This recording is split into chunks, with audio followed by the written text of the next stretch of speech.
नमस्कार दोस्तों, आपका समाचार अपना देश के इस क्राइम एपिसोड में स्वागत है। दोस्तों, आजकल के रिश्ते की जो कहानियां निकल कर आती है कि बेटे ने बाप को मारा, माँ ने जो है अपने बेटे को मारा, तो आज की जनरेशन में ये कहानियां धीरे धीरे आम होने लग गई है। आज की कहानी एक ऐसे ही रिश्तों की एक खौफनाक कहानी है जिसमें एक लड़के की बेरहमी से हत्या कर दी जाती है और इस हत्या के पीछे क्या कारण थे, तो आप पूरी कहानी जो है इस एपिसोड में सुनिए। और पूरी कहानी सुनोगे तो फिर उसके बाद में जो है इस कहानी का पूरा आपको जो है समझ में आएगा कि आखिरकार क्यों जो है एक माँ ने ही अपने बेटे की हत्या की, एक मासूम बच्चे की। तो ये कहानी है कलकत्ता की। कलकत्ता से एक 17 किलोमीटर दूर एक हुबली डिस्ट्रिक्ट, जहाँ पर एक इलाका जिसका नाम कुलनगर में एक घर में जो है शांता और पंकज नाम के पति पत्नी रहते थे और उनका एक बेटा 8 साल का शनियल जो 8 साल का जो 4th क्लास में पढ़ता है। पति पत्नी जो है, पत्नी एक रेस्टोरेंट में काम करती है और पति एक ऑफिस में काम करता है। अभी 2024 के जो सितंबर का महीना है, उसी की ये 2024 की ये कहानी है। इसमें जो है सिनेल के जो माता पिता है वो सुबह अपने जो है ऑफिस में चले जाते हैं, उसकी माँ रेस्टोरेंट में चली जाती है। बेटा जो है स्कूल से पढ़कर सीधा घर पहुंच जाता है। तो सितंबर के इस आखिरी जो करीब सितंबर की 28 या 29 तारीख की ये घटना है। इस घटना में जो है शनियल का एक कज़न जो पास में ही रहता है, वो शनियल के घर पर हमेशा खेलने के लिए आता था। शनियल अपने घर पर ही जो है स्कूल से आने के बाद में रहता। तो शनियल का जो कज़न है वो घर पहुंचता है और जब वो घर में दाखिल होता है तो अंदर का जो नज़ारा देखकर वो चीख पड़ता है, वो चिल्लाता है, भागता हुआ बाहर आता है चिल्लाते चिल्लाते। अब लोग उसकी चीख को सुनते हैं, वो भाग कर आते हैं तो वो बताता है कि अंदर जो है जाकर देखिए। लोग जब अंदर जाते हैं तो देखते हैं कि शनियल की जो है बेरहमी से जो है उसके जो है मर्डर कर दिया गया है, उसको मार दिया गया है। यानी कि वहाँ पर उसको इस तरह से मारा गया कि एक गणेश जी की तस्वीर थी, उस तस्वीर की जो है वो भी खून से रंगी हुई, उसके हाथों की दोनों नसें कटी हुई, चाकू पास में पड़ा। उसको इतने बेरहमी से मारा गया कि उसकी लाश को देखने के बाद लोगों के जहन में आया कि आखिरकार इसकी क्यों हत्या कर दी गई। अब इधर पुलिस को सूचना दी जाती है और उसके माँ बाप को सूचना दी जाती है, पंकज और शांता को। पंकज और शांता अपने अपने कार्य से घर पर जो है वहाँ से निकलते हैं और घर पहुँचते हैं। आते ही वो चीख पड़ते हैं बेटे की लाश देखकर। एक 8 साल का मासूम, दोनों की 10 साल पहले शादी हुई और 3 साल बाद में ये बच्चा हुआ और ये अभी 4th क्लास में पढ़ रहा था। शांता और पंकज जो है अब रो रहे हैं कि उनका इकलौता बेटा जिसको किसी ने मार दिया। अब पुलिस को सूचना दी गई, पुलिस मौके पर पहुंची, इस जो कुलनगर इलाका है वहाँ पर। अब पुलिस ने पूछा कि भाई तुम्हारे किसी से दुश्मनी है माँ बाप से? तो उन्होंने कहा कि ऐसा कोई नहीं है कि हमारा कोई दुश्मन है। अब घर वालों से आस पड़ोस में पूछा कि भाई किसी को जो है यहाँ पर किसी को आते वक्त देखा? तो उन्होंने कहा हमने किसी को नहीं देखा। अब उस घर में एक पालतू कुत्ता जो हर वक्त वहीं उस जो शांता और पंकज के घर में रहता। तो पुलिस अब ये पता करती है कि घर में कोई चोरी वोरी तो नहीं हुई है। तो सारा सामान वगैरह कोई अस्त व्यस्त नहीं, सामान भी जो है पूरी तरीके से सोना चांदी। जब शांता से पूछा जाता है कि भाई कोई चोरी वगैरह तो नहीं हुई है आपके घर से? उन्होंने कहते नहीं हुई है। फिर देखते हैं कि कोई दरवाज़ा खिड़की वगैरह टूटी हुई है, तो वो भी नहीं टूटी हुई है।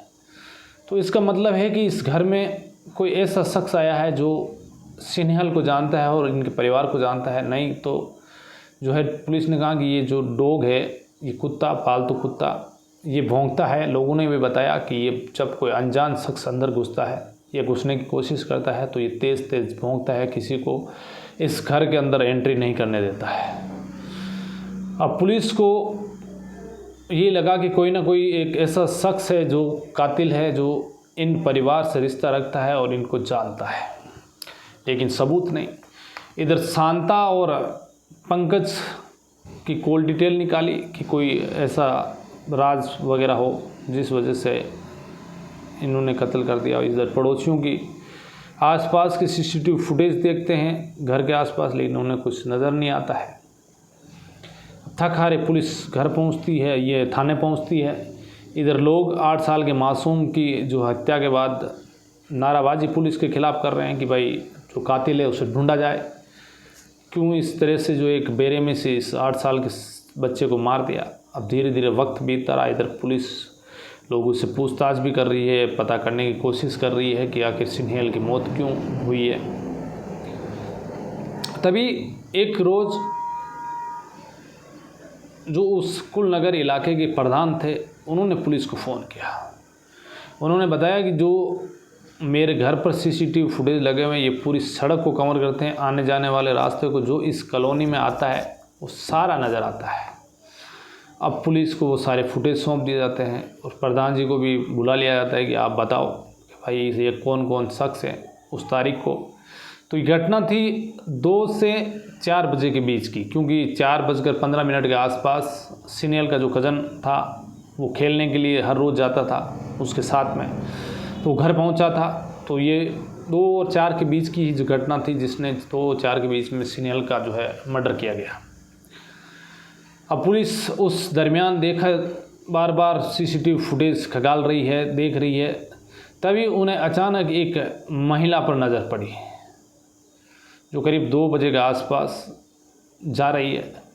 उस महिला के मुंह पर जो है एक मास्क लगा हुआ है। मास्क लगा हुआ है कोरोना के टाइम पर तो जो लोग लगाते थे, तो ये तो एक कि भाई सुरक्षा है, कोई वायरस नहीं घुसे, कोरोना नहीं हो जाए। लेकिन फ़िलहाल जब 2024 का वक्त आया तो लोगों ने जो है मास्क का उपयोग करना बंद कर दिया। वैसे मास्क जो है रहता सही है, कहीं यदि आप जाते हो डस्ट वगैरह उड़ती है तो लोग काम में लेते हैं। तो कहीं किसी ने सोचा कि आखिरकार ये महिला जो है मास्क लगा रखी, इसका चेहरा नज़र नहीं आ रहा है। देख रहे हैं फुटेज, इधर प्रधान जी भी नहीं पहचान रहे हैं। अब पंकज और शांता को कॉल कर पुलिस ने थाने बुलाया और उन्हें पता करने की बोला कि भाई ये महिला है जो आप इसे पहचानते हो क्या। शांता ने मना कर दिया कि मैं नहीं जानती उस महिला को। लेकिन थोड़ी देर पंकज सोचता है और ये कहता है कि ये तो जो है इफ्तार है, इपित, इसका नाम इपित है और ये इपित जो है मेरे घर पर आती जाती है और मेरी पत्नी की जो है सहेली है। तो फिर इप्त जो सहेली है शांता की, पुलिस ने कहा तो आपने क्यों नहीं पहचाना। तो वो कहती है कि मुझे मास्क जो है लगा रखा है तो पहचान नहीं पाई। इधर पुलिस को फिर संदेह हुआ। फिर पुलिस ने जो है इप्त के नंबर जो है उसके घर वालों से उसे पता किया कि भाई इप्त के नंबर कौन से हैं। तो शांता और पंकज दोनों को बोला कि भाई उसके नंबर है वो दो। वो नंबर दे पुलिस को दिए जाते हैं और वो दोनों फिर घर चले जाते हैं, पंकज और शांता। इधर पुलिस उसकी CDR निकाली जाती है, लोकेशन निकाली जाती है। CDR में पता चला कि जो शांता ने जो मना किया कि मैं इस इप्ता को नहीं जानती हूँ, आखिरकार इनके बीच लंबी घंटों बातें हो रखी है।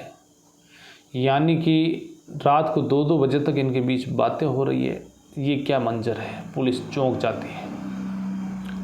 अब पूछा जाता है कि भाई अब इसे इप्ता को गिरफ्तार किया जाए। तो पुलिस उसकी 17 किलोमीटर दूर ही एक ये इलाके में रहती थी, वहाँ से जहाँ पर ये कुलनगर के आसपास एक इलाका था, वहाँ पर पुलिस पहुँचती है। इप्ता को वहाँ से घर से उठाती है और थाने लेकर आती है। फिर इधर जो बातचीत हो रखी है, इधर शांता ने मना किया मैंने पहचाना नहीं इप्ता को। तो शांता को फिर पुलिस जाती है, उससे भी उठाकर थाने लेकर आती है और फिर दोनों का आमने सामने पूछताछ की जाती है। फिर जो है इप्ता टूट जाती है और इप्ता फिर पूरी कहानी बताती है। इप्ता जो है घंटों बातें करती थी। लोगों ने भी बताया कि ये दिन में घर आती थी जब पंकज घर पर नहीं रहता था। तो दोनों की व्हाट्सअप चैटिंग भी जो है इस तरह से देखी गई कि एक गर्लफ्रेंड बॉयफ्रेंड रहते हैं वैसे इनकी चैटिंग कर रखी है, यानी कि समलैंगिक संबंध थे दोनों के बीच में। और एक रोज़ जो है ये घर पर थी, दोनों ही शांता और इप्ता, तभी अचानक जो है स्कूल का समय भी हो गया, लेकिन दोनों इस हालात में थी कि उन्हें ये भी नहीं पता रहा कि बच्चा आने वाला है। लेकिन स्नेहल घर पहुंच जाता है और वो फिर इस स्थिति को देखता है तो वो खुद चौंक जाता है कि उसकी माँ और उसकी जो मुंह बोली मौसी है वो इस हालात में देखने के बाद उन दोनों ने फैसला किया कि अब ये बच्चा है जो अपने बाप को बता सकता है, किसी को आस पड़ोसी को बता देगा, स्कूल में बता देगा तो फिर बदनामी होगी। और इसी बदनामी को देखते हुए इन्होंने फैसला लिया कि इस बच्चे को ही जो है मार दिया जाए तो फिर किसी को पता नहीं चलेगा। इसीलिए इन्होंने जो है ये दिन चुना और इप्ता जो है उसके घर पहुंचती है और शांता भी दोपहर 1 बजे के आसपास घर पहुंचती है। बच्चा घर पर रहता है, दोनों मिलकर उसे जो है मारते हैं। एक माँ जो है एक बेटे की जो है हाथों की नसें काटती है कि जो है उसकी मौत हुई कि नहीं हुई, इतना बेरहमी से दोनों मारती है। इसके बाद इप्ता जो है इस रास्ते से जाती है जिस रास्ते पर सीसीटीवी फुटेज होते हैं, और जो कांता है वो दूसरे रास्ते से जाती है जिस पर सीसीटीवी फुटेज नहीं था।